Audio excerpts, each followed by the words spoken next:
What's good, everyone on YouTube? This is Very Melon Man, and welcome to the Pokemon Crystal Legacy Elemental Exchange Hardcore Nuzlocke. So, this ROM hack was not necessarily created by TheSmithPlays, but by one of his moderators. Goes by the name of Zach. It's a personal project of his. Basically, it's a way to appease people who want a Crystal Legacy to have more advanced mechanics, while still keeping the spirit of Crystal Legacy's intentions. As a result, the main feature of Elemental Exchange is multiple Pokemon either getting the Fairy typing added to their abilities, or Fairy type moves in their movesets. In addition to that, the other big feature is a vast majority of Pokemon getting a new duel typing. For example, the three starters in their second evolutions onward will be Fire Ground, Grass Dragon, and Water Dark. So, for that in mind, and realizing that I just realized that not a lot of people really give this type of thing a chance because it's so difficult to think about if you're already hearing about Crystal Legacy. So I decided to test myself a bit by doing a Hardcore Nuzlocke. I recently performed a Pokemon Yellow Legacy hard mode Let's Play, but that wasn't a Nuzlocke. And I want something that would let me cut my teeth into the concept a little bit more. So I went with a Hardcore Nuzlocke. We're playing on hard mode, which automatically performs set mode and level caps and no healing in a boss fight. That's pretty much as hardcore as it gets, in addition to the simple fact that if I lose my Pokemon and I wipe out in a battle, that's it for the whole game. So, we're just going to get started here. To your right, you'll be seeing the empty badge case I have, my loss counter, as well as the positions that my party will take as I catch them and add to the team. We're going to look at this spin the wheel concept I brought on the website here in order to randomize my starter choice, and I ended up picking Chikorita, or Haruka the Chikorita. Starts a grass type. The idea here is that by becoming Grass Dragon, Chikorita will have several of its weaknesses mitigated, if mitigated, not reduced. But for the most part, we're going to skip ahead since nothing important truly happens until the Nuzlocke starts. Except for this, the first rival battle, and it's going to be against his Cyndaquil. We don't have much strategy going for us. We can't even take advantage of Cyndaquil's new typing by spamming Razor Leaf, which would deal neutral damage at least. So it's just exchanging growls, exchanging leers, and exchanging tackles. Whittling us both down, and on set mode, on hard mode, without the ability to heal using potions, if I didn't come packed with a berry on Haruka, I'm not really, and the opponent also had a berry on Cyndaquil, this could have gone a different way entirely. But we beat our rival, whose name is not known to us yet. Well, yeah, you're going to see me doing some stuff. I've never presented a video like this on my channel. I have cropped videos on my channel, but I've never done this much editing for one video. I've pared hours of footage down into, well, a movie still, but I just wanted to capture everything that was relevant to displaying for this ROM hack, for this challenge, for all of you. So we name our rival, we have Silver, we get the mystery egg, we hand it over. In retrospect, I probably could have gotten rid of this too, but I left it in so it gave me more time to talk about what I'm going to be doing with my, I'm using PokeLink, basically. It gives me more time to talk about what I'm going to be doing with PokeLink in that general set. We decide not to save our money, and we're just off on our adventure. Or, yeah, we're off on our adventure. So, we just take a look at how to catch Pokemon. Like I said, again, like I said, we're just going to show off how to catch Pokemon. I'm using this time to talk about how the PokeLink cannot work for the MGBA emulator that I'm using to play this game on. So instead, I have to do everything manually, which is also why you won't be seeing me update the overlay very often during this Nuzlocke. Unlike with the Yellow Legacy stuff, which I played on Visual Boy Advance RR. There will be no UA script, Lua scripting here. So, first capture was our Sentret, which we named Shinji. And our second encounter here is going to be Geodude on the upper Route 46. I'm not going to be able to remember the names of all the routes. I tend to think that it's just better for me to talk about my experiences this way. And I do admit that, aside from just trying to remember what I did in every order, it is more comfortable for me to just do all this and pare down my commentary into something you can constantly hear instead of like pause. So basically, you know, Saejima, the Geodude, is going to help us capture our third encounter, Caterpie. Tackle, then throw a Pokeball. If you're going to do a Nuzlocke of any sort, remember to keep Pokeballs on you at all times. Keep those things stocked. Caterpie is named Yumi. Boy, I learned quickly that you have to keep a fresh stock of Pokeballs on you at all times for a Nuzlocke. You never know when you're going to run out of chances to get something very viable. This Bellsprout encounter is extremely viable. Not because it's a Bellsprout. We don't need 2 grass types in our team for the upcoming flying type gym after all. Because we have a Bellsprout, which we nicknamed Koi, we can initiate the first in-game trade we can find, which is for Kyle's Onix, which he has already nicknamed Rocky. So, Rocky's being added to the team. Unfortunately, I'm not really sure how... I don't really get much use out of Rocky. As much, not at this point in the game, really.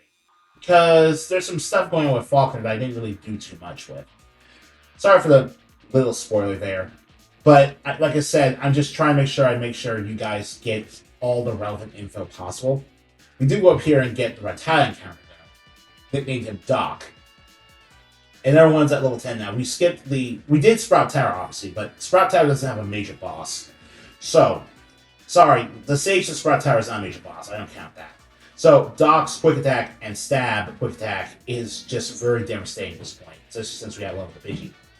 But Noctowl is the first big change in Elemental Exchange, because instead of being normal flying, it's Ghost Flying. Which means normal type attacks do nothing to it, and your best bet will be another Ghost type attack. Or something that knows Thief, like Shinji does. So, Shinji getting Thief is great for 2 reasons. The first is, obviously, it's a super offensive attack against Noctowl, and the second reason is that we get to steal the berry. We can use the berry to heal up as well, so Shinji can stay in tank attacks. Noctowl goes down. Easy first major boss. Easy first major boss. The first rival fight is not really a boss fight. It's more like introduction stuff to come. We hatched the Togepi we get after being Faulkner. And we named the Togepi Airy. Then we run to a Wooper here. I switch out Saejima because no, I'm not taking the risk. Even with Wooper's low special attack, Quad Water Gun is not something I have to deal with. But Shinji does the job. He takes those hits. He Pokeball lets me get the Pokeball in, and we get Kuze the Wooper. Kuze's added to the party. We get a Sandshrew. Sandshrew versus Kuze is much more balanced. I could have, for example, that low special was why I could take the Water Gun there, risk the Water Gun. Sandshrew's added to the party. Well, not the party. Wild Spearow is up next. The Spearow is outside the cave. We found the brick. Alright, so Saejima takes on the Spearow. Tackle. Of course, a rock type is best to use to try to capture a flying type. I don't really take my advice on Pokeballs very early on because this type of Nuzlocke, this type of intensive thing, I literally have only one other Nuzlocke on this channel. It's not a challenge I do very often. But I caught the Spearow. Shinji has evolved into Furret. I'll also be very transparent with the fact that I'm using rare candies to level up my Pokemon and to cut out the middleman of every Nuzlocke challenge, which is level grinding. The challenge is in being the boss fights, not in just sitting there and grinding without any real danger. Besides, by using rare candies to level up, I get rid of stat XP, which is something that will help out way more than pure levels would, realistically speaking. That in mind, you can also know that Haruka now has a grass dragon typing, as you can tell from the overlay. Thank you, PokeLink. Sideswipe goes against Pineco. Bugsy's Pineco. 2 rock throws does the job. I am introduced to the fact that Ledian is bug fighting in this game, so rock type attacks deal neutral damage to it. That just completely eliminate the rock weakness. So I switch into Yumi. Yumi can take that hit. Gust deals super effective damage. Thunder Punch doesn't deal super effective damage. I get Super Power up with Yumi, but Bugsy withdraws and switches in for Cypher. I also, at this point, fall for my own hubris because I forget that Yumi is Bug Psychic now, and Bug doesn't resist itself. So I sat there devastated the fact that I misread the intended play here and decided to just keep Yumi in even after the switch. But being serious for a second and stopping to think about it, I wasn't really sure what other option I could do. Without Yumi specifically, the only other thing I could use to perform a super effective attack on Scyther would have to be Saijima. And Saijima is pretty low on HP, and Bug moves can still do a lot of damage to a rock type in this part of the game, especially with Stab, especially coming off of Scyther.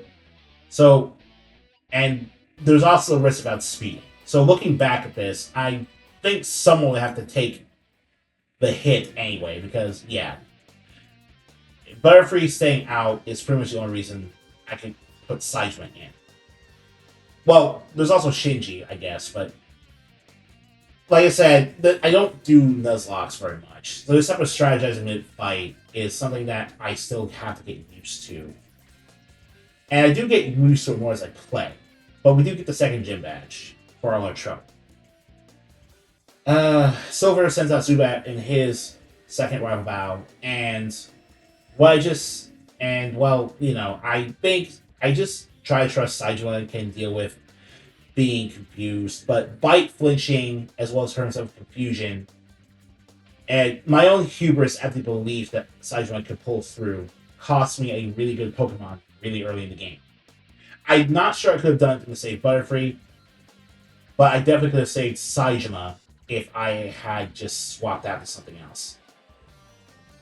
I wasn't really willing to play differently very well yet, so this type of thing early on happening was easily preventable. And when you sink in and realize that you could have stopped all this, it's completely your fault. That's probably the harshest thing about suffering a Pokemon loss. Shinji just doing the headbutt, getting a crit to avenge Saijima and avenge my mistake was also very good. Now, Shinji is normal ground type, so it gets stab on things like Mud Slap. But the important thing here is that it's immune to electricity attacks. Quilava is also immune to electricity attacks, but electricity is not the thing it should be afraid of right now. It's still weak to its own ground typing method. But the important thing is that it's quite weak to water. So, Kuze takes out Quilava. And Larvitar goes out. Rock and ground type. But Kuze eats up one bite. Takes squad damage. We swap out to Haruka in order to finish the job. Getting our bite done. Razor Leaf for the victory. And we avenge our fallen comrade with defeating Silver. Silver, I'm glad Silver can't understand that we were playing Nuzlocke, because his harsh brags would be too much for us. Since we're in Azalea Town, I did get the Headbutt TM. I went back and got a tree encounter to get Ichiban the Heracross. And after that, I got Paris inside the forest. Then I hatched the couple's egg to get Tyrogue. Tyrogue's not added to the party because I already have a fighting type. But to my fortune, I also get a wild Abra. And even more impressively, this Abra fails its one teleport. I would have lost that encounter under most circumstances, but no. Psycho the Abra gets added to the party and then becomes Kadabra. We move up closer to the national park to get a Snubble. We catch the Snubble. Kuze then evolves. And becomes a... Like I said, you're not going to see Kuze on the overlay anytime soon because there's so much to change. But we go and fight Whitney. They start with Charm to weaken our attack, but we're a special attacker, so it doesn't matter. The thing about Clefairy is that's a pure fairy type now, so it gets stab on double slap. Horn attack, we have Leech Seed as well, so we just stall out Clefairy. And it takes me a while to remember that double slap is a fairy type move now, and that Clefairy gets stabbed off of it. Because that's why my dragon type Bayleaf is now taking super effective damage from it. And it's really, really difficult to keep remembering that.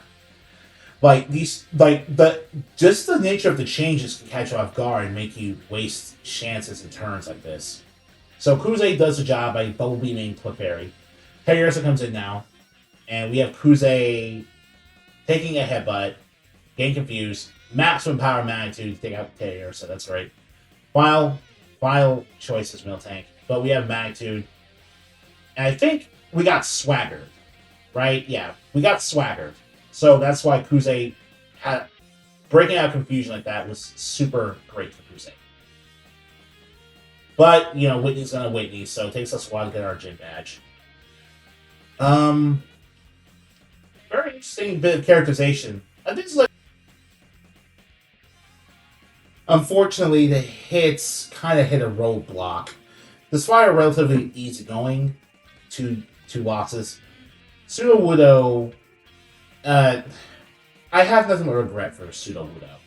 So basically, I try to capture it because, Sudowoodo doesn't really have any interesting dual typing, but it's still a Pokemon counter, a special encounter.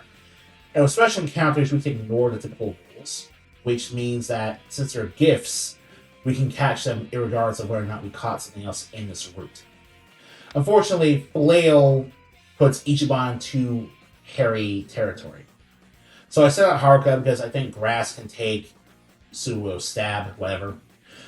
But again, granted, if I were luckier, it wouldn't really matter, but the crit was nothing but unluck. So we switch out for Kuze, and we just try to keep catching our Pokeballs.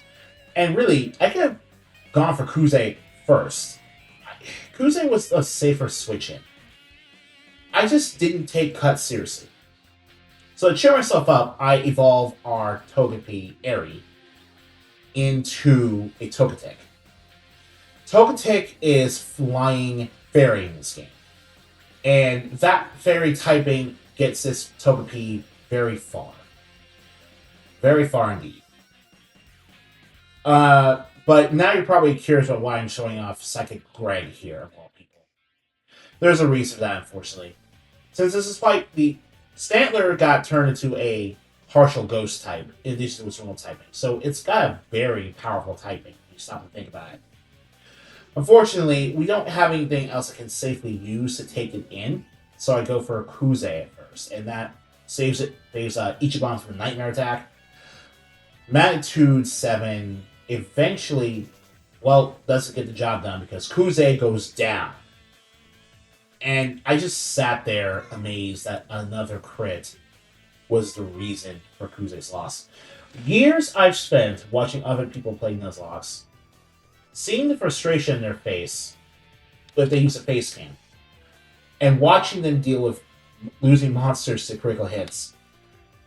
The frustration of that is incredible when you stop and think about it. I just have to sit there and think about how unbelievable. I was just really teed off. I'm sorry. I don't want to try to edit the length of these battles too much because I feel like it's more interesting for you to attach my actual live reaction as much as you can. But things like that just show off how harrowing a Hardcore Nuzlocke can be. So, after we get to Gamefreak City and then go off to the path to the west, we run to Magnemite. We damage the Magnemite with Shinji, because Shinji can only be hurt by Magnemite's Sonic Boom attack. And eventually, after taking our Sonic Boom attack, we do land a Pokeball that manages to capture the Magnemite. He's nicknamed Namba, and he's paired off with Doduo from the next route over, who in this Romhack has been retyped as a Flying Ground type, which is a really great typing. And I'm really glad we caught this Dodo here. Because it will help make up for the sting of losing Psycho here to Pursuit. Sorry if that sounds a little bit frustrating and loud. So we basically end up getting the free Abra from Goldenrod City. We caught a fish encounter, Poliwag, and then we caught the Poliwag in Cherry Grove City after getting the Good Rod. And we fished up the Magikarp from Equity City after getting that Good Rod again. Good Rod encounters. Good rods. So, Nishikiyama is what I ended up nicknaming the Magikarp. Huh. Yeah. And it's already level 20. So, I don't, no muss, no fuss, I just evolve it. And we end up getting a Magikarp Gyarados. Now, the Gyarados here is Water Dark. It loses the Flying type weakness. And that's incredible, because with Dark type being a physical attacking type, and Gyarados having an incredible base stat total as it is, it can take care of both its stabs very seriously. You'll notice I basically just skipped over the Slugma encounter because I KO'd it. I couldn't get it. It's something to talk about. Rival Battle 3. Well, each one Rock Smash. Each one got swapped out against. I had to swap out Zhao earlier. Namba can take attacks from Golbat just fine, though. That's why a Steel type is great. Namba, the Magnemite, cannot use Steel type moves. The Steel typing is incredible on it, precisely because of all this. And I got negated by Thundershock. I got negated by that ground type. And now I'm just trying to figure out who else to take on Quilava. So, Jungi Han goes in. Jungi Han, the Doduo. But what's amazing about the ground flying typing is that the flying typing still immunizes Jungi to ground type attacks, so Dig doesn't matter. But Mud Slap still matters against Quilava. So Quilava has a much lower chance of actually defeating Jungi in the fight. Eventually, Jungi does do the deed and takes care of Quilava, who's just got too much crap in his face. Golbat's up next. Golbat is still paralyzed from earlier, so it cannot outspeed Jungi at all. Confuse Ray is a problem. But I don't really have any choice but to risk it. And this is going to be up to pure RNG. And the RNG is in my favor for once. I ignore the confusion and get 5 hits in that pure attack. I don't have any flying type moves on the to use against Weeping Bell. So I switch into Ichiban, takes a Razor Leaf at the champ. We go for cuts and a crit. More lovely RNG in our favor. Lartar's at last. This is how the battle started originally, I believe, but Ichiban being a fighting type. Of course, Lartar didn't want to do with that. Now we try to get the Surf HM for Nishiyama. When I wanted to use Nishiyama because Dragon Rage is a good move here. But unfortunately, Nishiyama can still lose to a crit. So I went into the 4th gym without Nishiyama. And the battle against Morty starts. He sends out Haunter first. I send out Adachi, the Snubble I evolved earlier. Bite, super effective. Hits, it's a physical move. Adachi has a monstrous attack. We eat a Mint Berry to recover from Stantler's Hypnosis. Unfortunately, Stantler gets Hypnosis off again, ruining my entire strategy for the fight with Adachi. And now with Nightmare up. Oh, Adachi wakes up though and gives off another bite. Mischievous does Fairy Wind. Mischievous is part Fairy type. Doesn't take super effective damage from a dark move anymore. So that's why I decided to try and switch out to Namba in order to preserve Adachi's HP for later on against Gengar. But I forgot that Gen 6 mechanics mean that Steel does not resist Ghost. And I almost lost Namba here. I got the paralysis with Thunder Wave though. So eventually I ended up going into Jungi, which also eats a huge attack from Shadow Ball. That made me really scared, so I went back to Adachi. Shadow Ball doesn't affect Adachi because it's still part normal type. I don't know why. I didn't have any other choices to go back to Bite. I eat a Fairy Wind. That's it. Gengar is here. Gengar gets a hypnosis off. Adachi falls asleep. And you can see here now, we're kind of at an impasse because our strategy revolved entirely around Adachi Bite. I realized that Zhao was the only Pokemon I had left that could deal significant damage, but that Shadow Ball dealt Stab and was a Gengar, so I was going to lose Zhao no matter what if I didn't go first. So the only thing I could do was, I tried to play around it, I tried to delay it, but it didn't work. Each one had no way to hurt Gengar. So I just ended up going back to Adachi later on, just sacrificing Adachi to Dream Eater. And that gave Zhao, the second Kadabra, a chance to go for the KO, which it gets with Psybe. I get the 4th gym badge of this. I captured Girafarig, and then I got to the Ruins of Elf to get the Dome Fossil by solving the puzzle. I catch an Unknown for the heck of it. So I'm here anyway, I'm still fishing. I go fish up Corsola. And on the route outside of Alpine City, I get into a battle with a random swimmer. The entire reason I'm showing this is something I think all of you can pick up on at this point. Yeah. To say it was livid was an understatement. Losing Zhao like that to Flail just bothered me so much. Worse, it bothered me so much I made a misplay and went for Junki. I mean, I saw Quagsire and thought Junki could get the ground type move, but I completely forgot about the fact that Junki was part ground and therefore weak to water. So there you go. This random encounter, this random unimportant NPC trainer took out 2 members of my team. And I'm stuck with Yuki, the Corsola. And my only strategy now is to rely on the fact that Mudslap was used on Quagsire once, set up Hardens to tank, use Recover to recover HP, and then just surf an Ancient Power away for a victory. Because it takes neutral damage from our attacks. It's rough playing. I was livid, sure, but that's simply because I didn't expect to lose the same Pokemon I seriously wanted to use my team twice in a row. I know that I have no blame with myself for that. Hindsight is 2020. So I just deal with it. Lantern can eventually get a stab electricity attack off against me. If it has one. If it had one, I'm pretty sure it would have suffered at this point.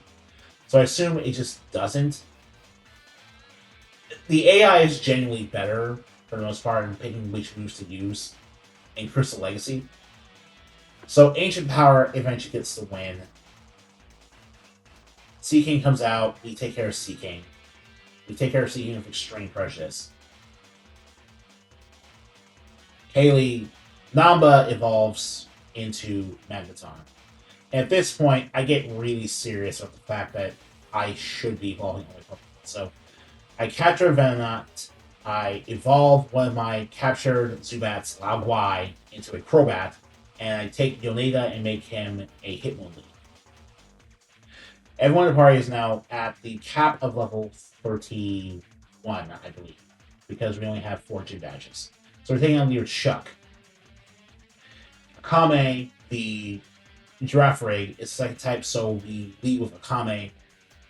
And basically, we have Agility and Baton Pass as well as an optional strategy. So what's really interesting about this party is that I also have a Ghost type in my team. Parasect is Ghost Bug here. So after we take care of Akame, we go for Baton Pass this point, because we can pass off the Agility boost to something that can use it.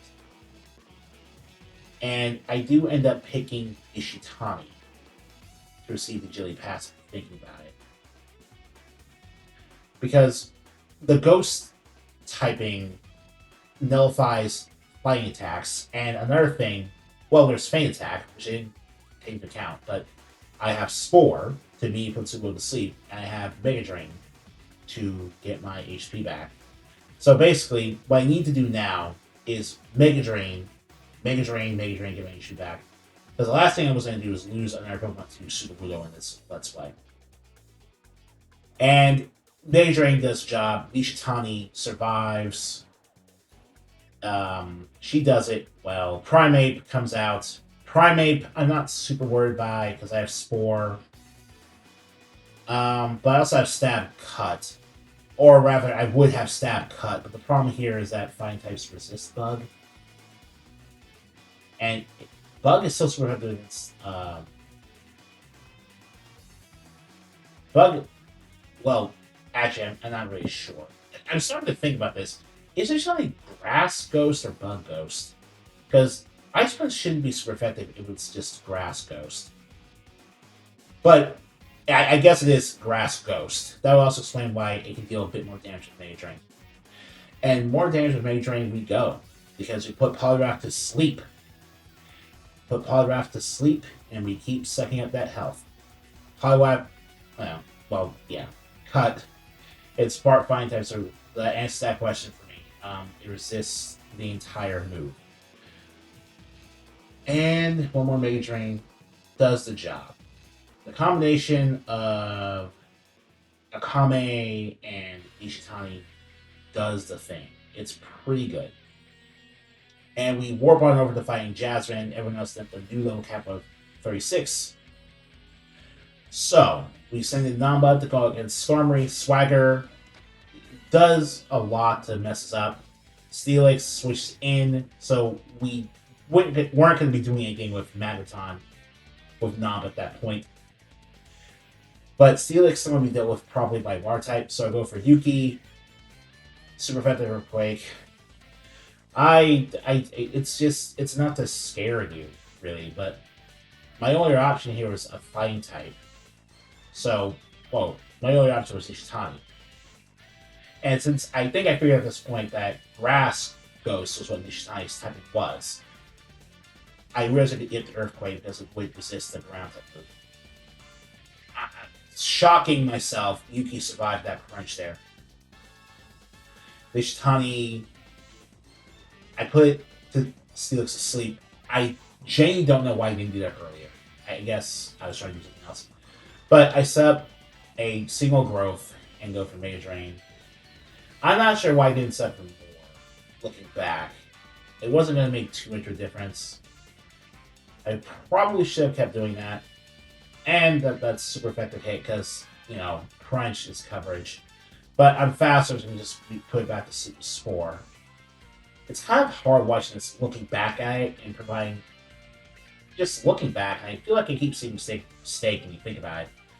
So, Starmie comes out, and Nishitani has done the most it could realistically do. And Jasmine setting out her ace meant that she's basically stuck with literally everything else. But Starmie only has one real weakness at this point, and that is electricity. Because we have no fire type. So we just paralyze it first. Then we go out to Spark. Confusion hurts us. Confusion again. Confusion hurts us again. And I'm about to feel the full might of my own hubris. I don't know what else I can do except go into loudly. That crit really, really hurt. Well, we parafuse Skarmory this time. And Loud got swaggered. No way am I keeping Loudguai in after all this. So, with much consternation, I have no real choice but to switch in to Namba again. Because what else am I going to do here? It has Drill Peck still. Yoneda would get destroyed by Drill Peck. Ooh boy. Alright, so her Magneton next. But now we can use Yoneda because it's a Steel type. And nothing else we have can really... Nishitani. Why did I pick Nishitani? It's weird. I guess, I don't know why I went for Nishitani. Because the Thunder would have still hit, and I would have still taken a hit. Yeah, that was a misplay on my part. I went for Nishitani when I didn't need to. High jump kick on Scizor, because what other choice they have. And that's it for Yoneda. You were a trooper. You were a real trooper. I have to pick myself up and think about this. Yoneda would have survived if I had gone to hit first. Yoneda definitely should have gone in first over Nishitani. I feel like my biggest problem was that I thought whatever Nishitani's typing was, it would allow it to resist electricity stab because it could resist ground type attacks. At this point, my brain catches up with me. I realized that the entire time, Nishitani was actually bug ghost, and that bug types can just resist ground type attacks. I guess bug types are also weak against, ice type attacks too. Maybe they just always weak because there was no other explanation for why that would happen. But Logweed does the job instead. Being part bug means it takes neutral damage from flying attacks. Corsola is a different story. It has a rock type attack, so I go for Confuse Ray. This could have easily gone bad, really.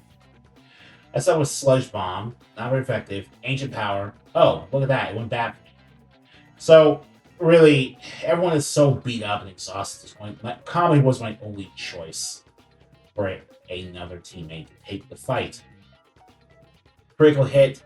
Some luck going my way was great. But Corsola, Jasmine the toughest. I catch a Tentacruel by going back home to New Bark Town. Tentacruel, this particular New Bark Town encounter is very difficult to get normally because it could very easily be your Route 27 encounter instead. You surf too far ahead into the ocean. And we need that Route 27 encounter something big later. So I catch the Tentacruel and I name it Ayabe.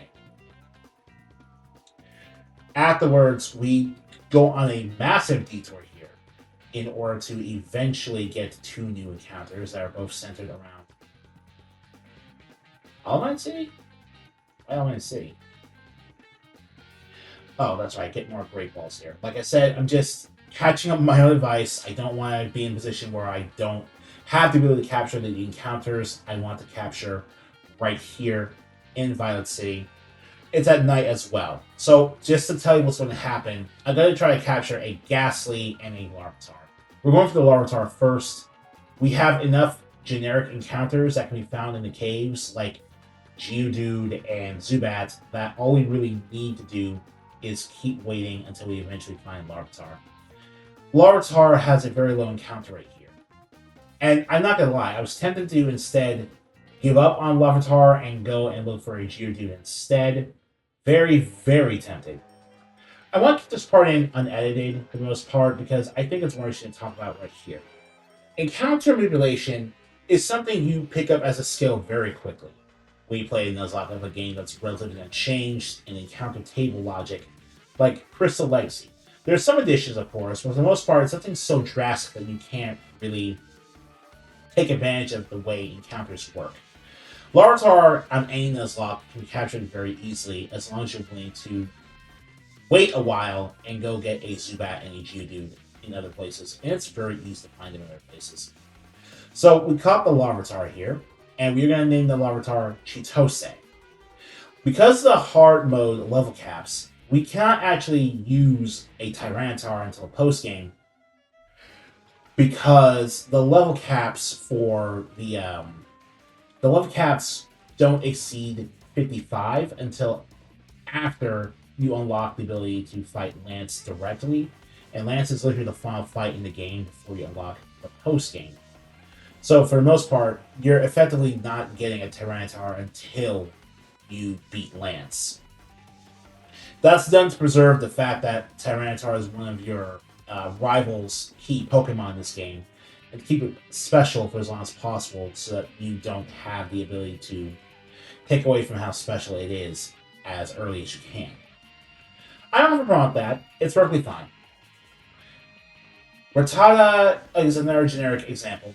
Very easy to run into Rattata here, and therefore waste the Ghastly encounter. It's one of those cases where I'm actually pretty happy that I ran into Rattata as early as I did, because otherwise I would not be able to get the Ghastly. And the Ghastly helps out a lot when you can get a Ghastly. Being given a special typing, having Ghost change into a special typing, really does a lot to elevate Ghastly into being a powerful Pokemon. It didn't help Misdreavus much because Misdreavus being pure Ghost meant that it being pure ghost and not having as high speed or special attack meant that it was strictly still inferior to Ghastly. And the best you could ever do with it was curse trap was like curse what perish song trapping. Me look perish song trapping, but that's really gimmicky to do, even in Crystal Legacy. And that type of strategy doesn't really work out very well in an environment where like sweeping everything is the best way you can play a single player game like this. But being part fairy also helps distinguish Mischievous a lot now.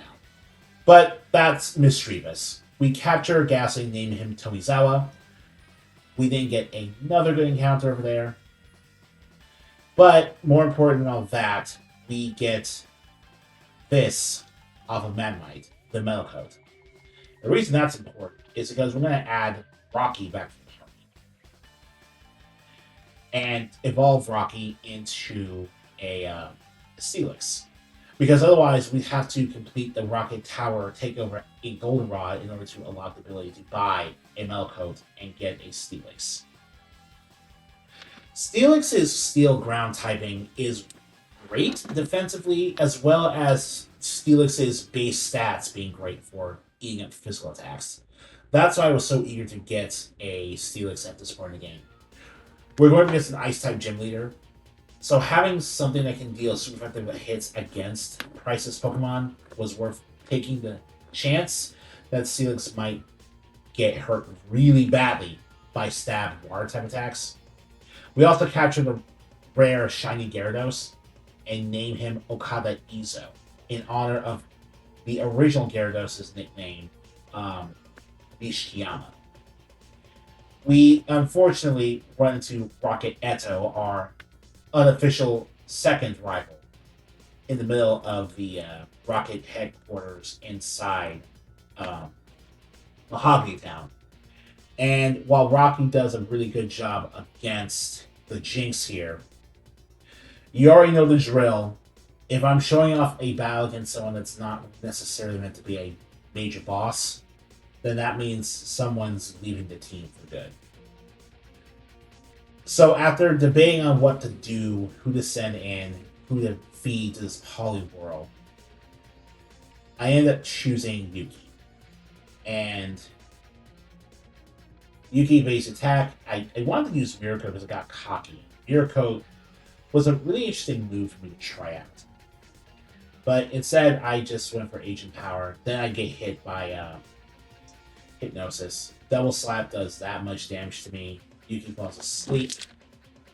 Yuki gets hit by Double Slap again. Double Slap again. Yuki's still asleep. Yuki sleeps for 4 turns in a row. Sleep is a very powerful stats effect in the game. You can see why giving it to low accuracy moves like Hypnosis is pretty much the only way you can balance out how good the ability is. Because Nishitani having Spore pretty much elevates Nishitani up to the Nuzlocke food chain. If you can get a Parasect with Spore, that's an incredibly powerful phaser you can use to shut down basically any Pokemon. It's basically like KOing a Pokemon, effectively. But I don't know. Yeah, that was something I could have avoided if I just whipped Yuki out for anything else. That, granted, it was a crit, so it's not completely my fault. But I still left her in against Electabuzz. So I do my, I apologize to Yuki for getting cocky for the umpteenth time, switching Rocky. Rocky does a mud slapping against Electabuzz and slaps the mud into Electabuzz's face. Rocky eats up Swifts like they don't exist, because it might as well not. And as sad as it is, Rocky still has low special defense, so I don't want it to get hit by a fire attack. Laogui jumps into the fight. Laogui Sludge Bombs Magma. Etos defeated last time. I capture one of the electrodes inside Mahogany's base, and then I go and fight Price. Price here is interesting. Mostly because I don't think any of the new typings for any of the Pokemon in the game affect his team at all. Cloyster goes up against Nishitani. Nishitani, I just Spore and I Growth Up. Nishitani takes super the hits from ice attacks. I lose. I hit my attack stat. I also want to stress that I do regret going in here with 5 Pokemon, specifically because of how easy it is to lose. How going in without a full team at this point in a hardcore Nuzlocke is something you really should not ever do. And that's another thing I did. I didn't really like any of the current encounters I had in my box. I didn't think anything else being worth using against a gym leader that I did not think was going to be that much of a pain to battle. So I went for Rocky against Piloswine because Rocky had the best chance of eating up a ground type attack from Piloswine. But then Blizzard comes in, and that's it. Rocky, that was genuinely the best play I had. That was genuinely the best play I had. The Steel type and Brian specifically to hit these guys with Steel type attacks, and nothing happens. I knew Price was going to start with Cloyster, so that's why I didn't start with Rocky, because Cloyster would deal super effective water damage. And it won't take neutral damage from a Iron Tail, so that's why I didn't do much with that. But Akame getting lucky by dodging Blizzard and hitting Confusion. But Akame's luck runs out and stab Blizzard. Piloswine does that. 2 Pokemon lost to the gym leader's ace. It feels appropriate as much as it feels very, very frustrating, especially when Blizzard lands for a 3rd time. That's at Nishitani. So Lagoi is my basically only shot here at winning for the long haul. For some godforsaken reason, it didn't go for Blizzard again. It went for Rock Smash. It didn't even go for Icy Wing. It went for Rock Smash. And I'm just... I guess because we're out of Blizzard PP. Because when I've used Blizzard 5 times now, maybe 4. I'm not sure. Either way, Sneasel gets hit by Sludge Bomb. And Sludge Bomb, getting this set Reflect really sucked, though. Really sucked. Because Bite. So I had to go for Confusion. Because at this point, I was very much in danger of losing the whole run. So, Psychic deals that. And because that Reflect, Jinx is able to stand up to a stab, to a Bite move. She doesn't want this to happen. Dewgong's the last Pokemon in. Reflect fades, but it doesn't matter. Steel type resists the Fairy type attack. Ice Beam almost KOs, almost costs us the run, but we somehow get out of there. This massacre from Price. Price put us on ice. Price left us in the cold. Price is a mean old man. Mean old man. Actually made me sit there and wonder what I did wrong in my life. Majima is taking on PC. And since we have hit the level cap of 42, we can now use our fossil encounter and make him a Kabutops. We then take our Eevee for free from Bill and evolve him with a Firestone we can buy, but the same guy gave us the secret potion that healed up the Ampharos in the Olivine City Lighthouse. Turn Koyuki into a Flareon, because we have not had a fire type the entire game. Other than that, everyone else is basically at level 45 now, because Aerie is back in the team as team, and we have the new shiny red Gyarados to help us. The next rival fight, I believe this is fight 4, and his character development is beginning to really take hold now. Silver sends out Pupitar first, so I have to switch out of Namba because it's still a ground type.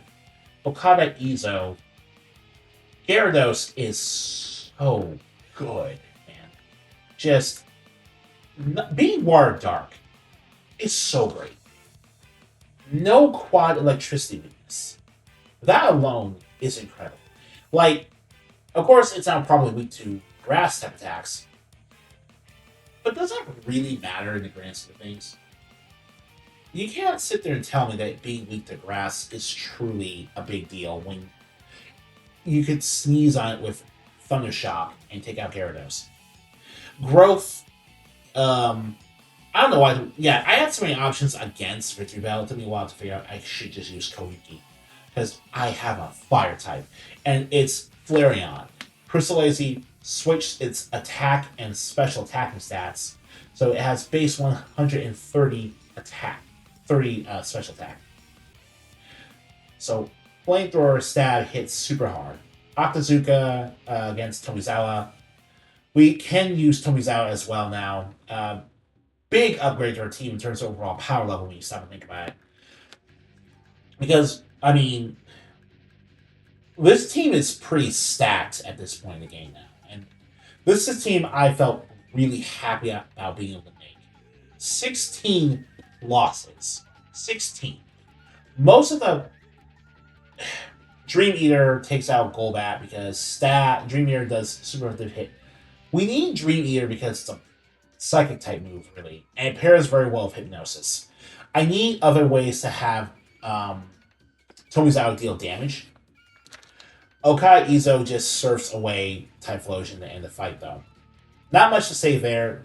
Good on you, Silver. Keep getting your character development, buddy. We warp on over in order to fight against the leader of Rockets. Rocket Archer. And Majima having Swords Dance is probably the most incredible thing. Swords Dance Majima. Swords Dance anything in this game is incredible. But yeah. We took too many hits there, so we switch out to Tomizawa.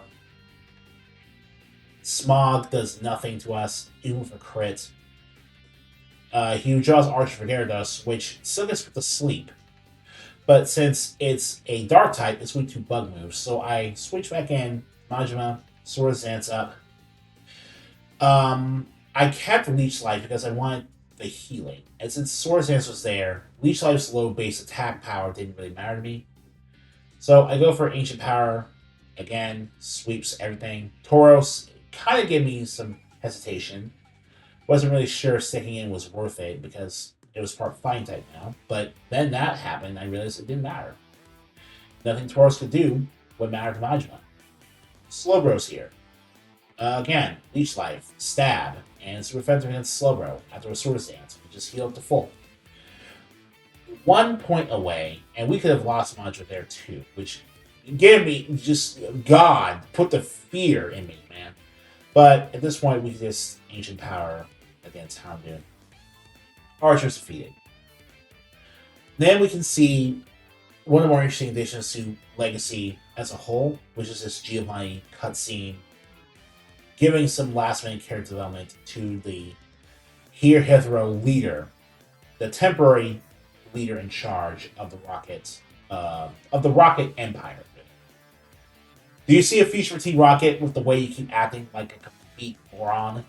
No, he doesn't, Archer says. Archer disbands everything. Archer, if I ever see you again in Emerald Legacy, I really wonder what Smith has in store for you, how your character development will take off here. We're seeing the rest of this cutscene so I can show off the fact that I have the clear bell, because that's important for if we need to go and get Suicune later.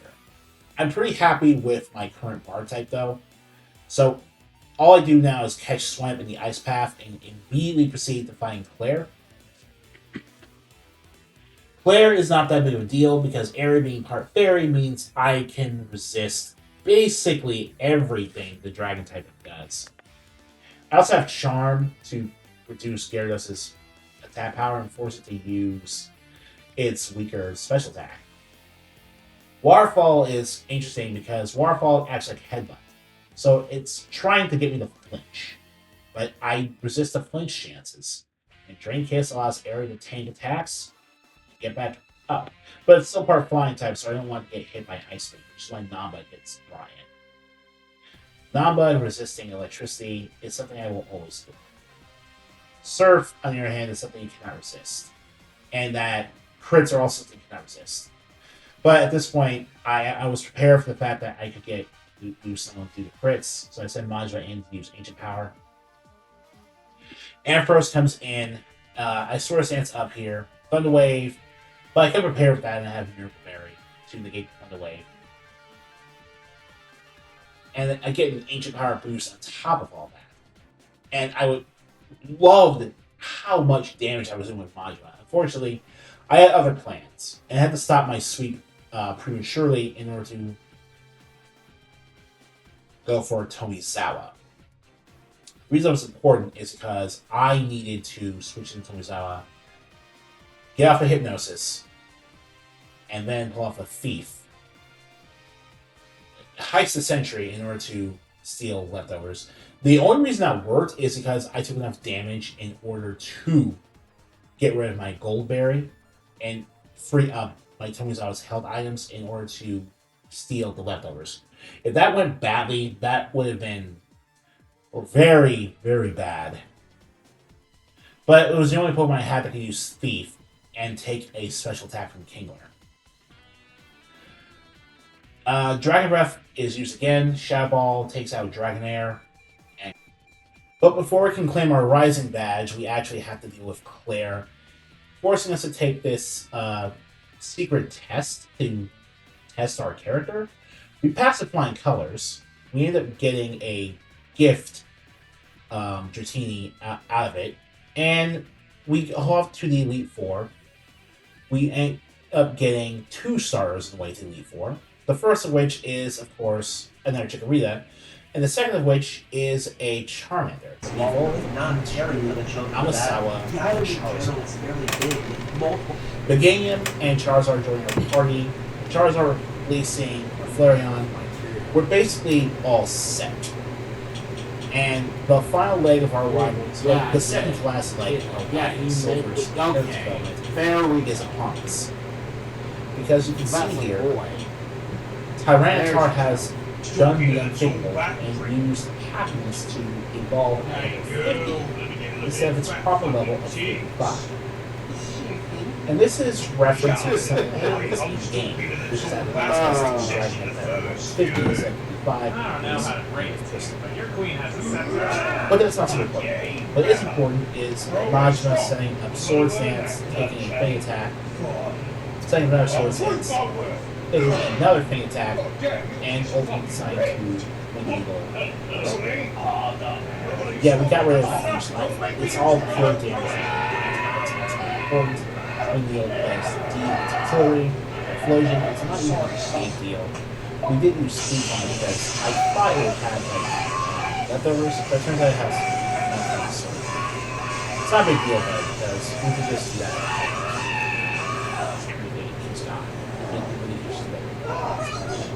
It's twin deal. Doing this because twin deal does that. And Rock doesn't just bug.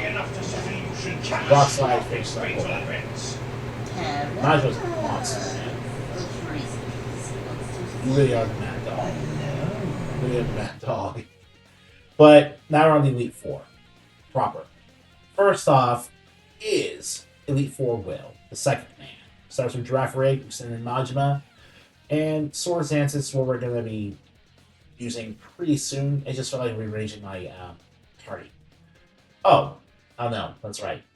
We did a lot of static speed grinding as well, so that we could buff up our stats to accommodate for the fact that we are at level 50 and capped at that level. And because of that, we don't even need Swords Dance here. Like, I assume we need Swords Dance still, but we're pretty good without Swords Dance. Stab Twin Needle with all that static speed at level 50, it rocks. Speaking of rocks, Rock Slide, Xatu, Bajwa slays, literally. And it's just going to keep getting better and better for us here. I felt really good after that encounter. So, we're setting up our dose first. And I put up Safeguard with Made for You, specifically because I wanted to use something to counter Koga's ability to use Toxic. It doesn't...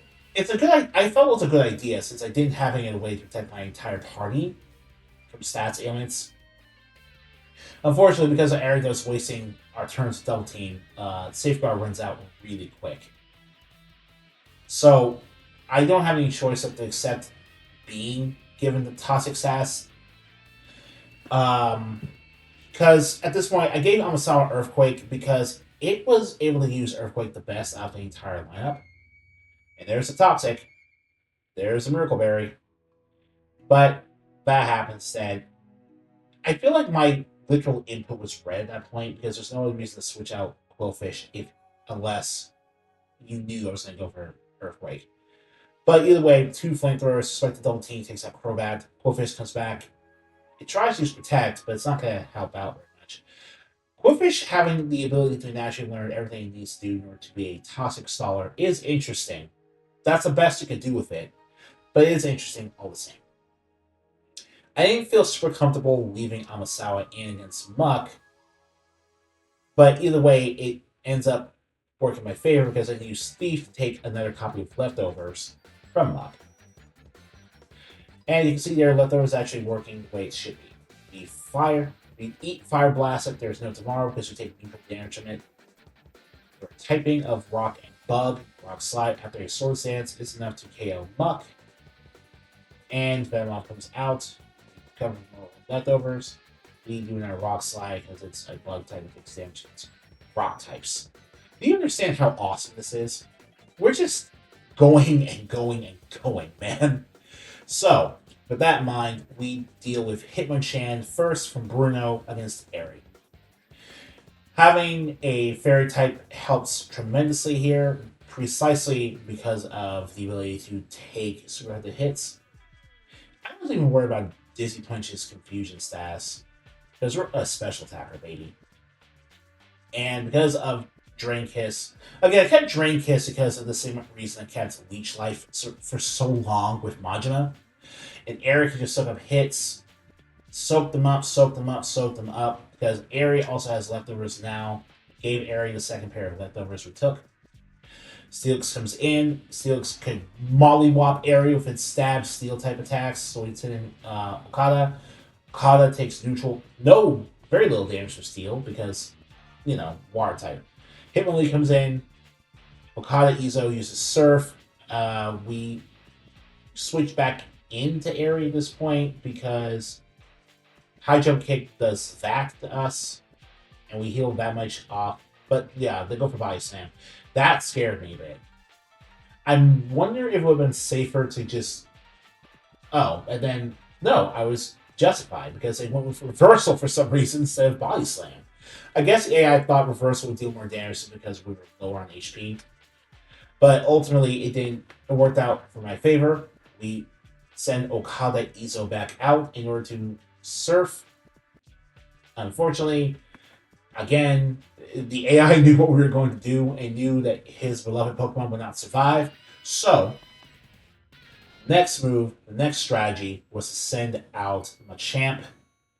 And I'm kind of at a loss here because Machamp I know has a rock move. Airy wasn't going to survive.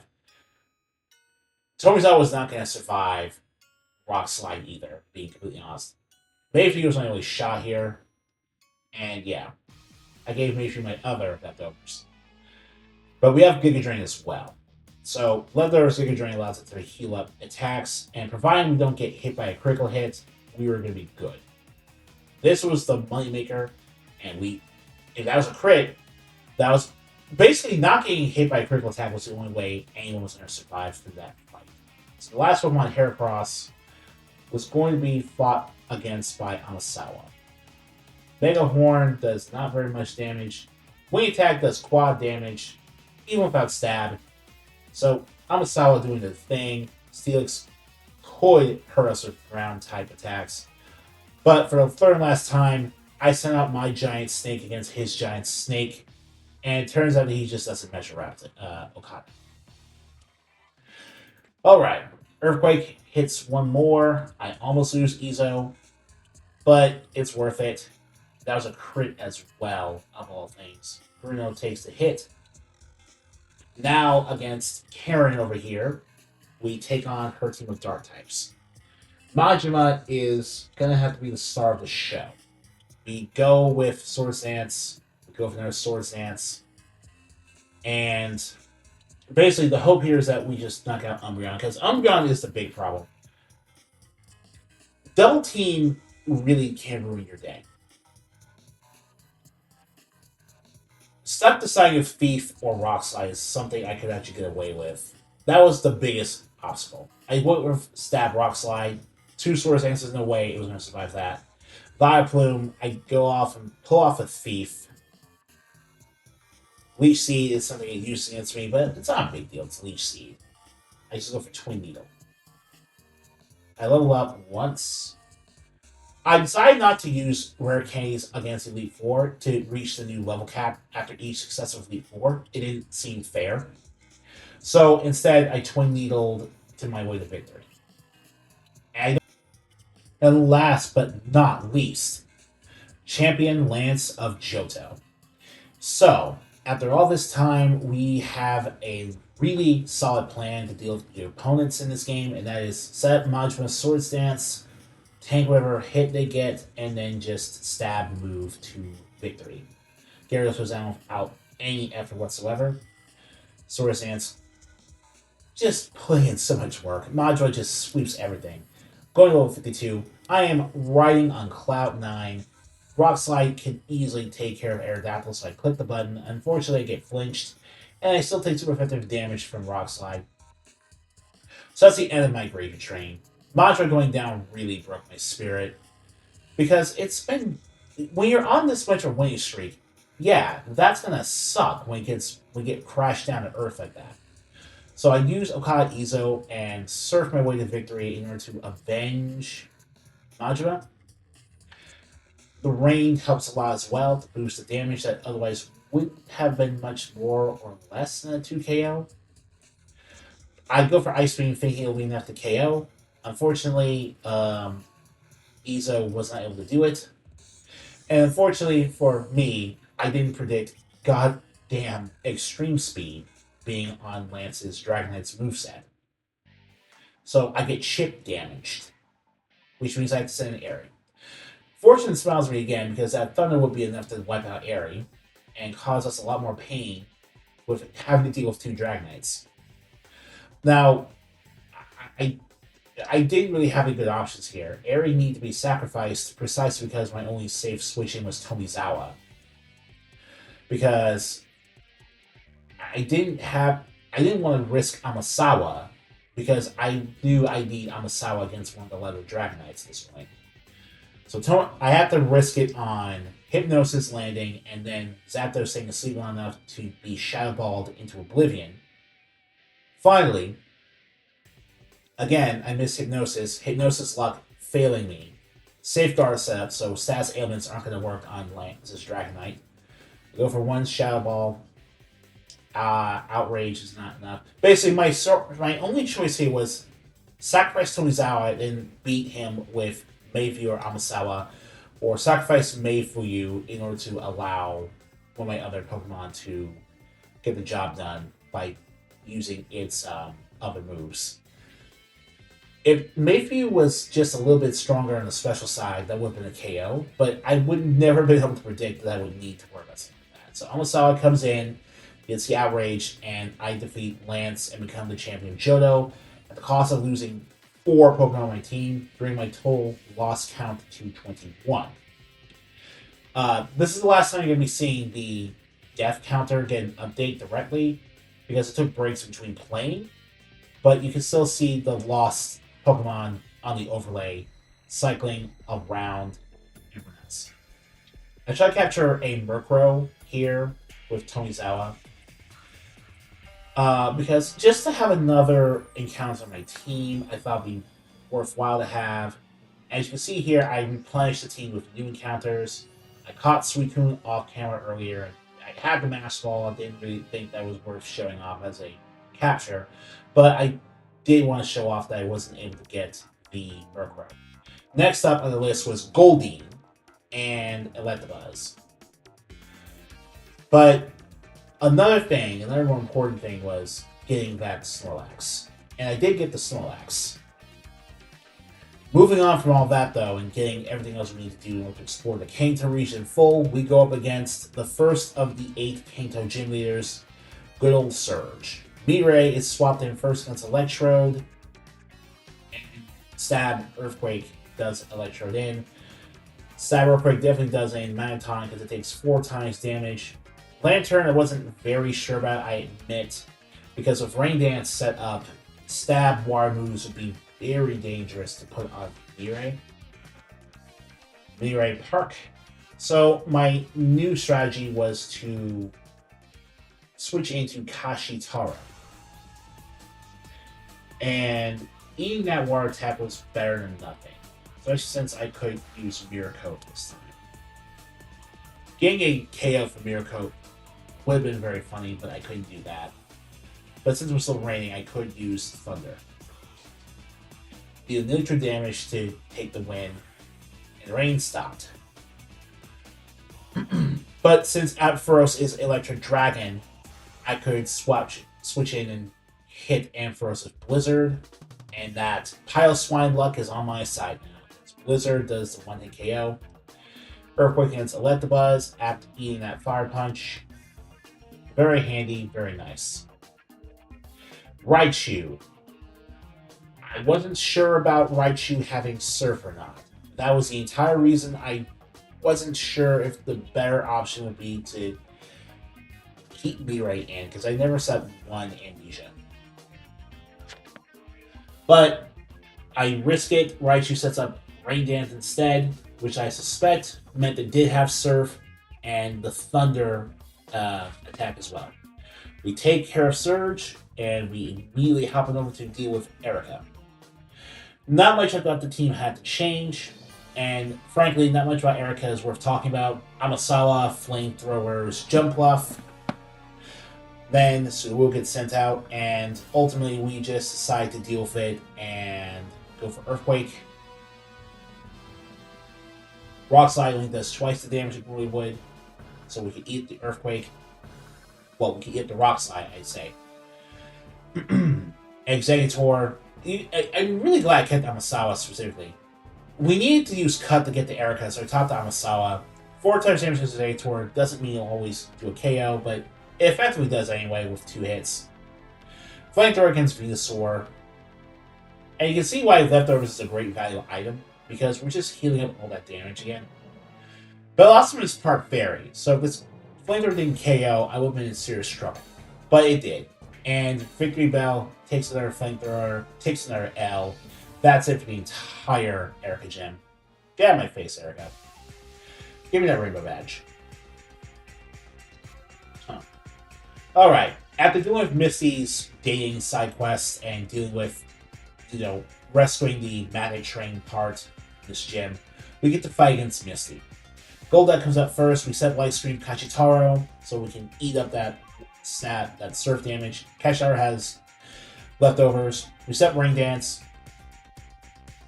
Golduck knowing Cross Chop is interesting, but the reason we have Rain Dance is so we can get Thunders with perfect accuracy. Quagsire sent out. Basically ruining my intended. Well, you need to have Quagsire on your Water type team. If you don't, you're just not thinking very well. But the biggest question is who to switch into, because I don't have anything that can use Grass type attacks. I could have taught Giga Drain to Tomizawa, but I didn't do that because I felt like Thunderbolt was a higher value, and I didn't feel comfortable giving up Psychic.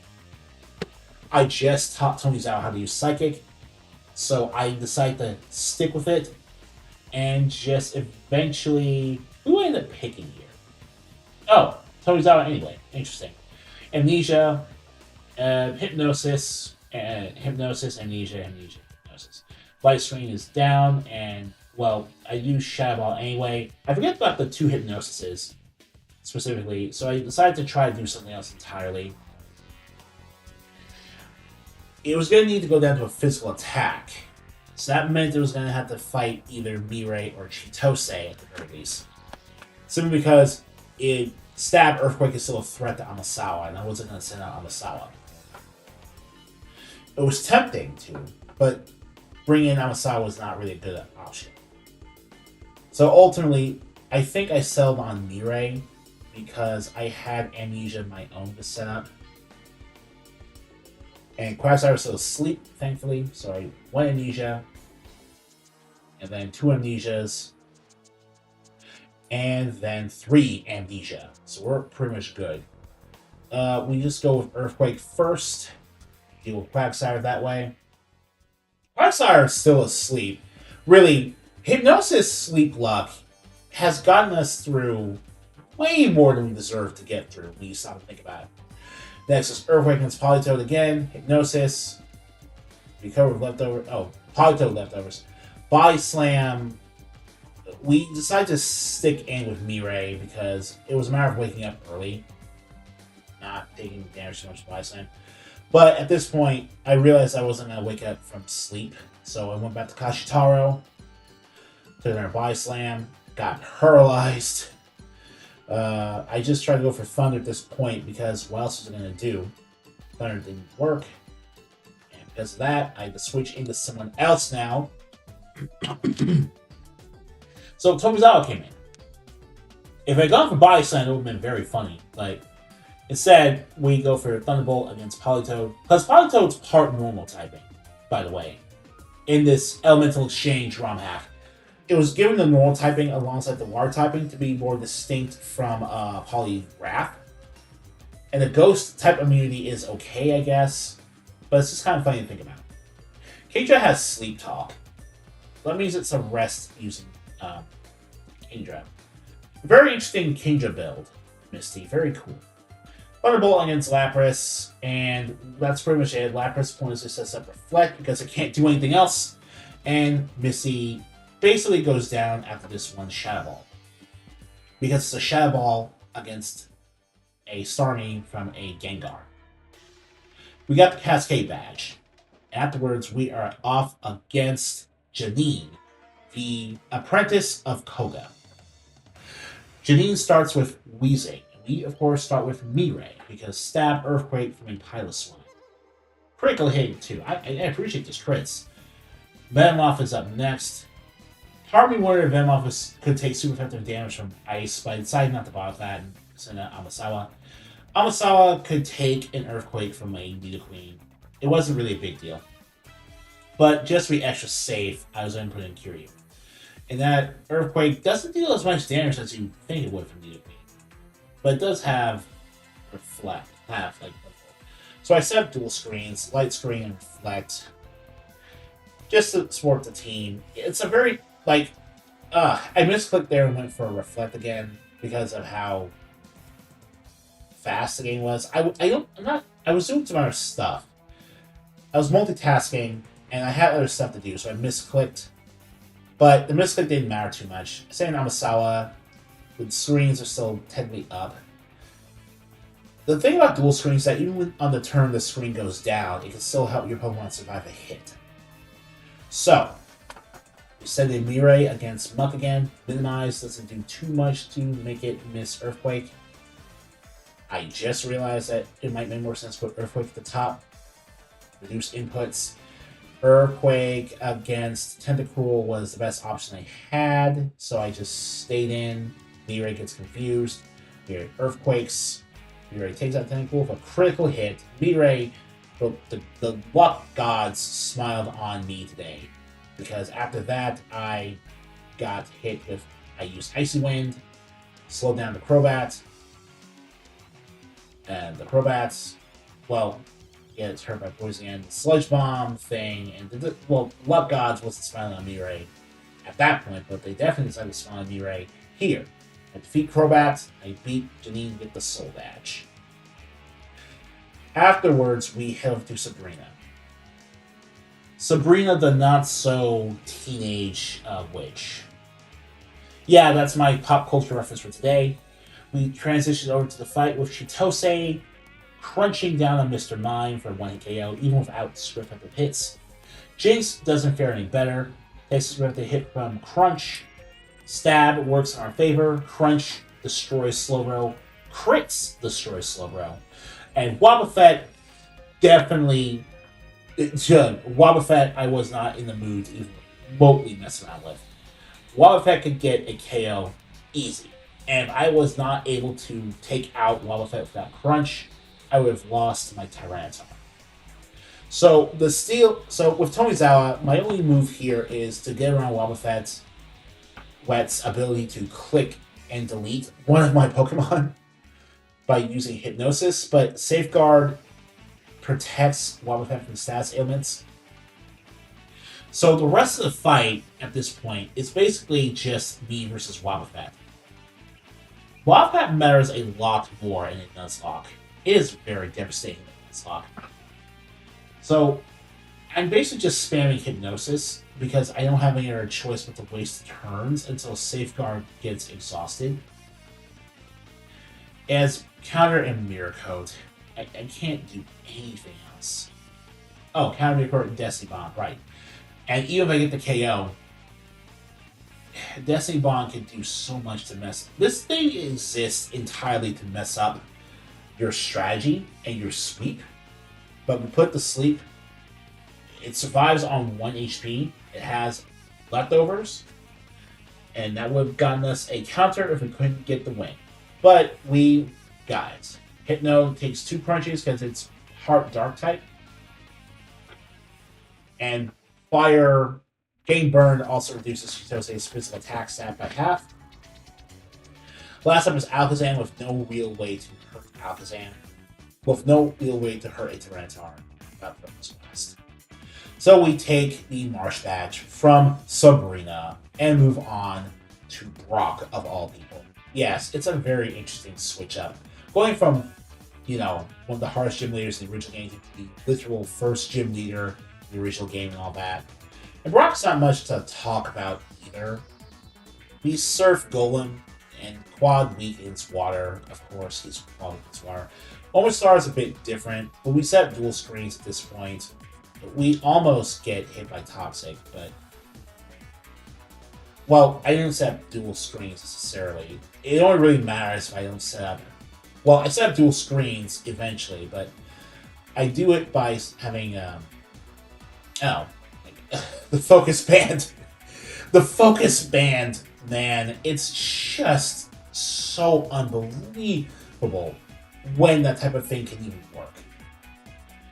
Focus Band. Focus Band. And it's just it's such a thing too, because that one little thing that can make something go very badly for you. We set Reflect again, because, well, that could happen, but now we put dual screens. Because I'm not really interested in taking hits from Tyranitar. Thunderbolt, especially move pool, is insane. Rock Slide after a curse could hurt a lot more. We didn't have to reflect up. Alright.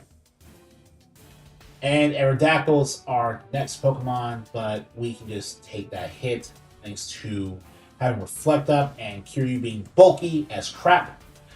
If you really think about it, Kabutops is not that big of a deal, but it's weak to water attacks, so we don't need to set Reflect again. That's it for Brock.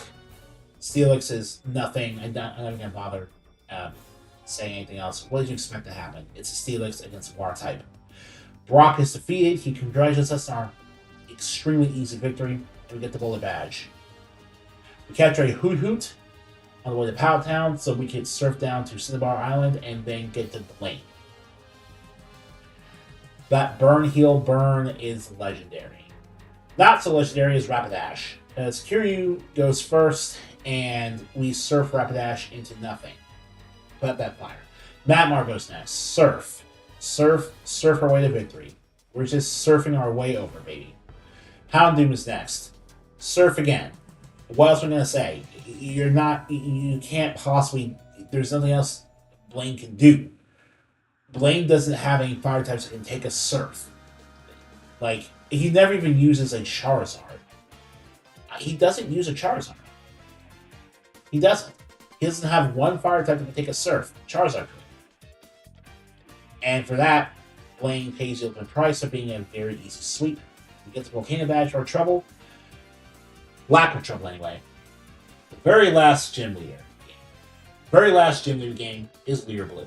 Leader Blue starts with Articuno. We start with Kiryu. It's not technically resistant to ice attacks, but we set up light screen so we can switch into something else. Why are we able to dodge Toxic? Why are we able to avoid Toxic? I don't really get that. I don't understand what causes Toxic to have a chance to miss. But either way, Chitose comes in, Blue withdraws. Oh, Machamp. How did you know we do that? Like, you went to the Machamp unless you knew we were switching in to Chitose specifically. That sucks. But either way, eat Psychic. We have Psychic. We have Psychic specifically for you. Articuno goes back in. Part of me feels like I would just dealt with it, but then Sky Attack would have done a lot of damage that I couldn't recover from. So I think I made the right call going back into Chitose. Gyarados comes in. Gyarados is water typed as well as dark typed. So Kachitara was actually the best option. I know I was thinking about this for a good while, actually. I went back to oh yeah. So OBS cut out recording at this point, which is why the attack skipped there. I can't do anything about that because by the time I noticed that the footage of the fight was lost, you have to take me at my word here that I didn't do anything else there. You can blame OBS for that. But anyway, Psychic, I did the switch into Kashitaro. I ate up the move. I managed to get the Rainfall and Thunder combo set with Light Screen. So Amasawa comes in against... I dodge another status ailment move. I just dodge it. At this point, if you can dodge status ailments, it's like... So much of this Nuzlocke comes down to good luck. So much of a hardcore Nuzlocke comes down to good luck and bad luck when you stop and think about it. Because all your playing can be ruined by a random dice roll. And Blue's day was ruined by us getting a bit luckier. He was more unlucky than we were lucky. So I decided to change up my team and go do Mount Moon to catch a Clefairy. And on the way, I realized I had to deal with the rival one last time. So here's one last rival fight, starting with Ursaring. Reset, reflect, and deal with that stab Hyper Beam, no problem. Here you surfs the Ursaring. Ursaring can't do anything because it has her charge. And Ursaring goes down. Kiryu versus Victory Bell, not a big deal. Not really a big deal, except Light Screen first. It sets up Growth. It's not going to get a chance to use Growth much because I have Ice Beam. And that takes care of it because it's the crit! The crit matters a lot. In this case, we don't need to set Reflect again because it doesn't deal that much damage. Recover. They also have leftovers. The Confuse rate definitely is annoying at this point, but, you know, Ice Beam again. Like I said, it comes down to how lucky we are at this point. Like, Pokemon is just so heavily defined by how luck-based its battles are when you stop and think about it. And when you're forced in a position where the only thing that can matter is what your Pokemon has equipped on their person as well as their moves, like a hardcore Nuzlocke, it becomes frighteningly amazing just how much the game really wasn't built with that in mind. The whole point of adding these luck-based mechanics is to force you to use items in your bag to counteract the bad luck you have. So you can have your entire sweep ruined otherwise. Quad, stab, water damage against Typhlosion.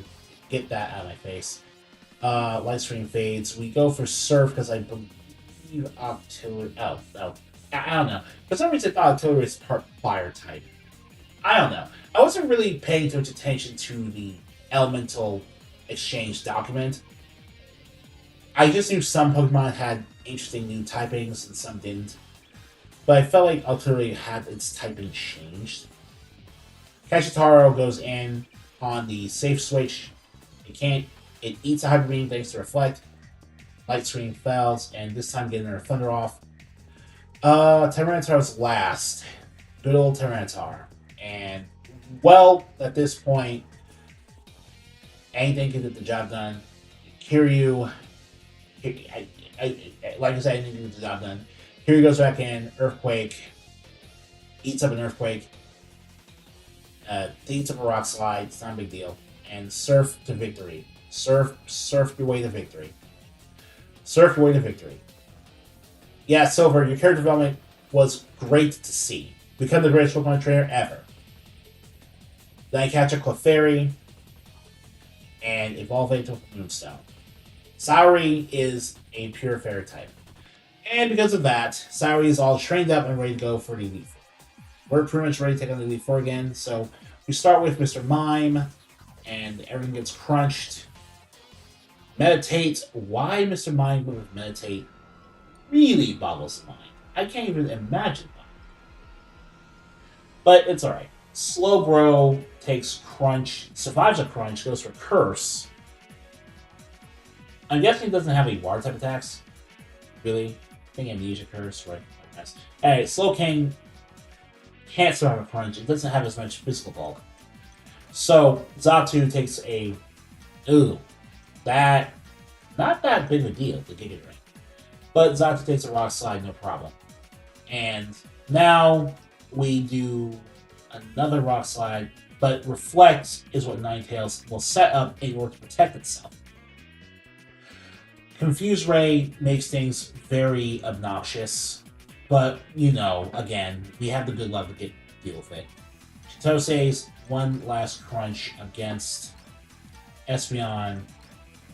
Reflect is still up, so Espeon gets a benefit from it.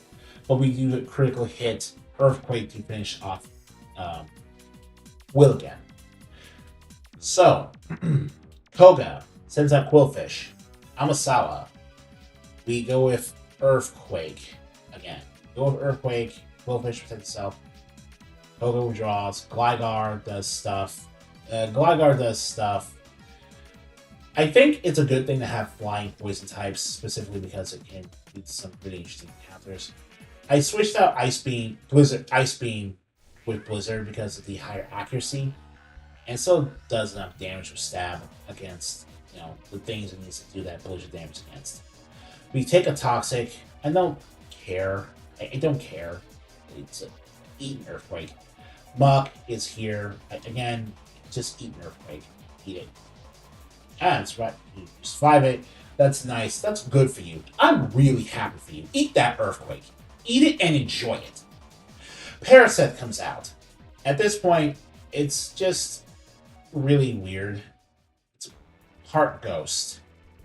So we'll go back to Amasawa because either way, it's weak to fire. Cut misses. I think that confirms it's part bug. I have no idea why my mind keeps changing on that Pokemon so much. It's so weird. Earthquake, super hit to hit. Arbok is part dark typing, by the way. So poison type. So it's poison dark.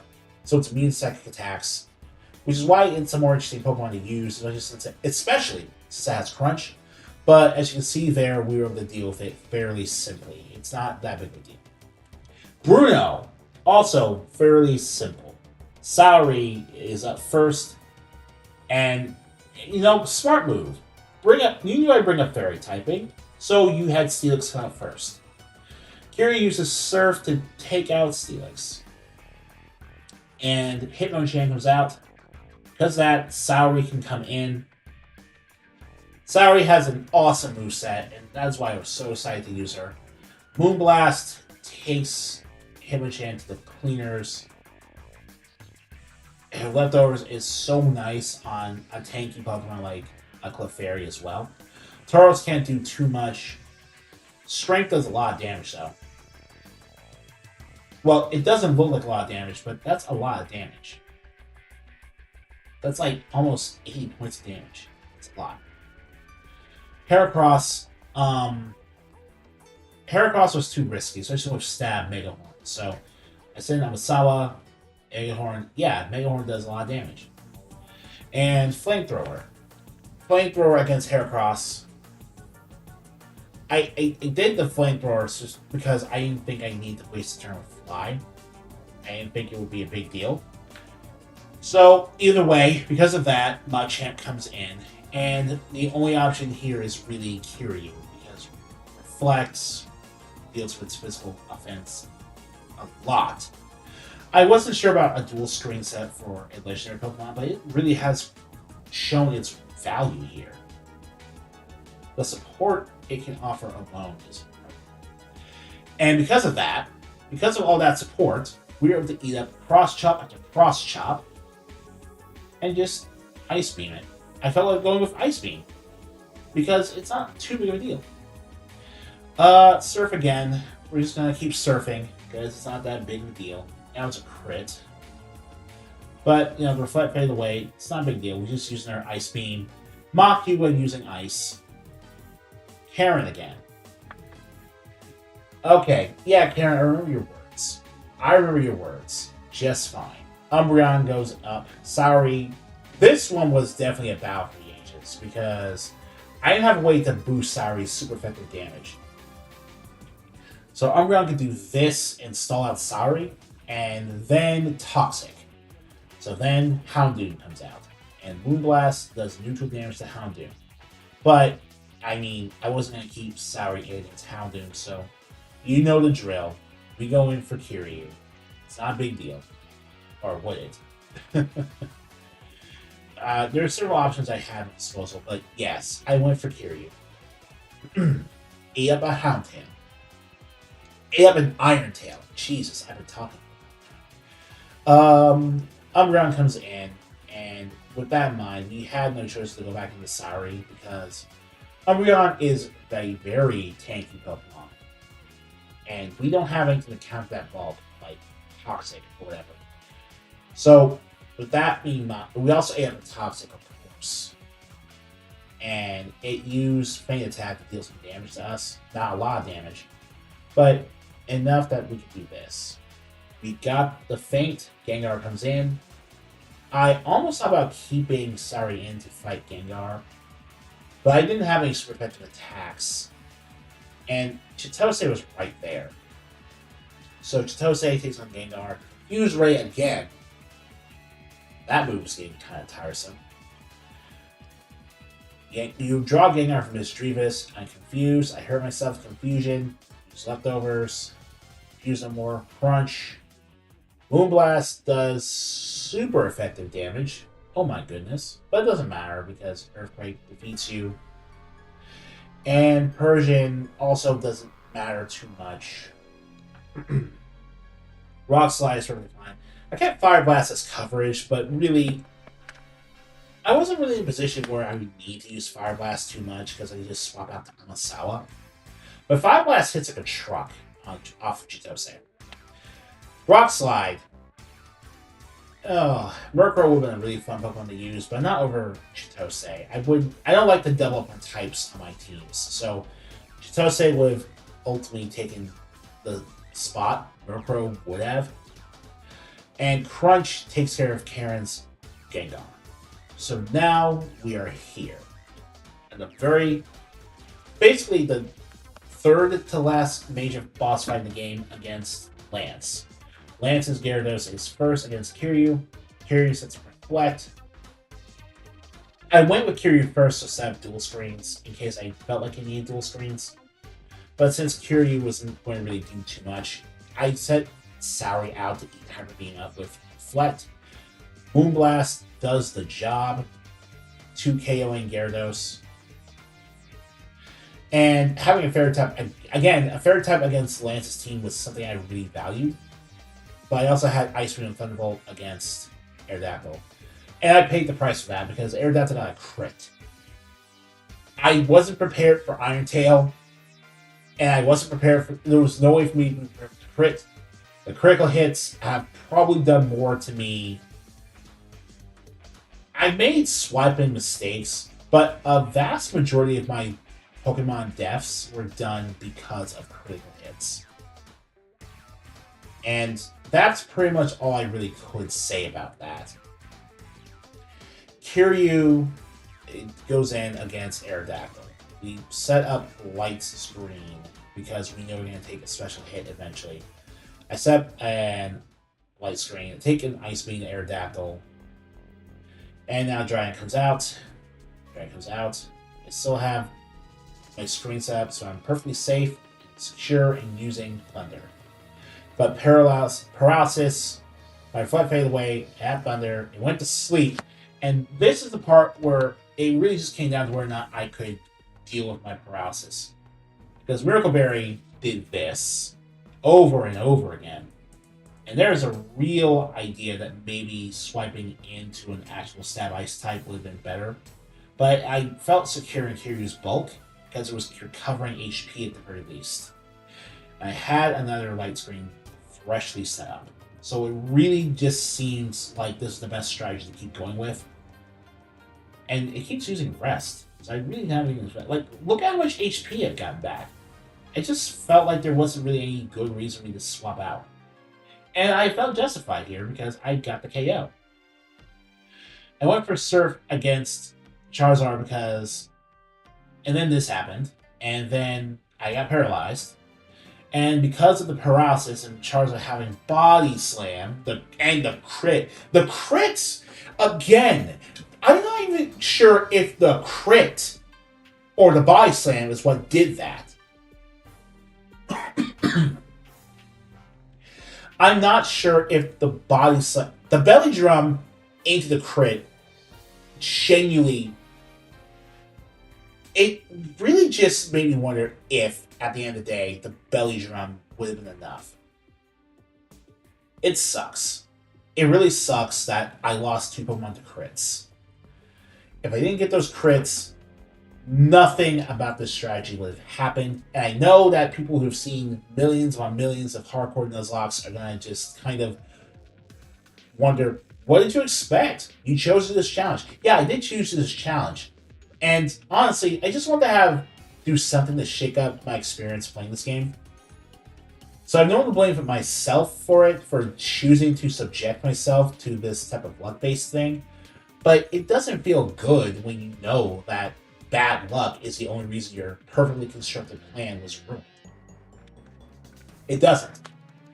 And honestly, it really is an eye-opener.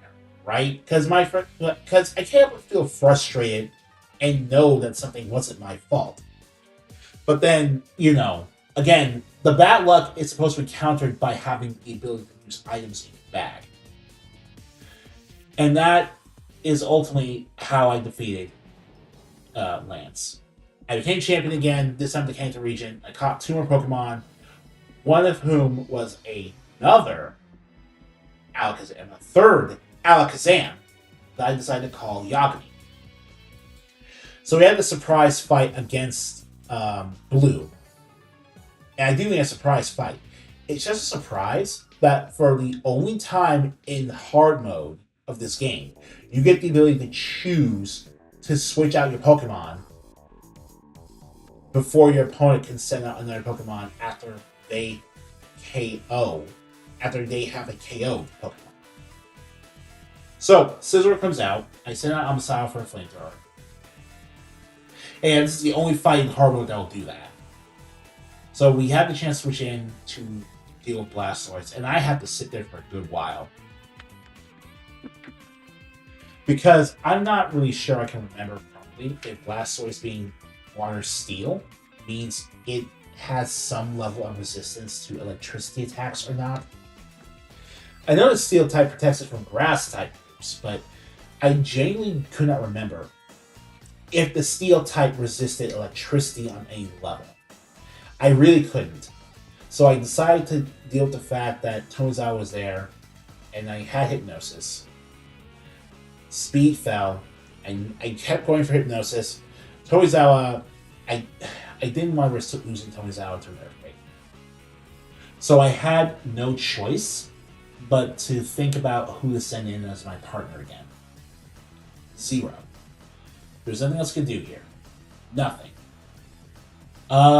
So what I ended up doing was switching between Amasawa, because Amasawa takes neutral damage from water, or Mirai, because of the ability to use Stab Earthquake. It was a very agonizing choice, you see, because if Mirai Stab Earthquake doesn't work, then it was going to get destroyed by Surf. Or worse, Hydro Pump. Because Smith made all the hot Fire Blast, like all the ultimate type attack moves into Fire Blast clones. They all have 85% accuracy. Eventually I realized Chitose could take both anything blasters to do fairly well. Like stab water attacks and even Earthquake. Even steel type attacks. Because Blasters has Spike Cannon. You can take a Spike Cannon pretty well. Now Umbreon was coming in.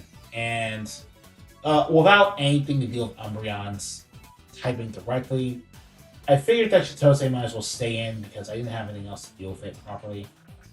Stab, Rock Slide was basically all I could do. Curse was interesting, but what else can I put on Umbreon besides something that buffs its defense? Critical Hit, luck on my side. I stay in with Alakazam because it's a pure second type. It didn't get any secondary typing. Thunder Punch does nothing. Crunch takes it out. And Ninetales is Blue's last Pokemon. So again, I just stay in. And since Ninetales is part Ghost in this Elemental Exchange as well, I just deal with it with Crunch. Now, the reason I went here at night is to get a chance to get Blastoise on the team, which I did. I caught it. And now we have Pikachu. So, well, now we have to deal with Pikachu. We have to deal with Pikachu fighting against V-Ray. And V-Ray does sort of the hit against Pikachu very well. Mewtwo comes in. My only choice here is to go for something like Chitose because it nullifies anything Mewtwo can do. It eats a flamethrower. Chitose goes for Crunch, Mewtwo goes for Submission, and deletes Chitose with a crit on top of ×4 damage to a Rock Dark type. Of course, Red employs crits against Mewtwo. I just have to deal with that. Toizao takes revenge for Red by using Shadow Ball against Mewtwo. Kaito goes against Snorlax because Kaito the Steel Water Blastoise was my only option here because I taught Kaito how to use Rock Smash. And Kaito could eat up Snorlax's super effective Earthquakes. Charizard was also in here, and I did remember Charizard wouldn't be able to do too much against something that could resist it. But I kept Kaito in here anyway. And Kaito doesn't survive the Fire Blast. Neutral damage. So, Amasawa has to come in and take out Charizard. All that effort to hope I got a Blastoise. And that's all I have to show for it. It's very weird. But that's just the way things tend to go, right? 4-1-0 for Kaito. Blastoise belonging to Red comes out. I eat the Hydro Pump.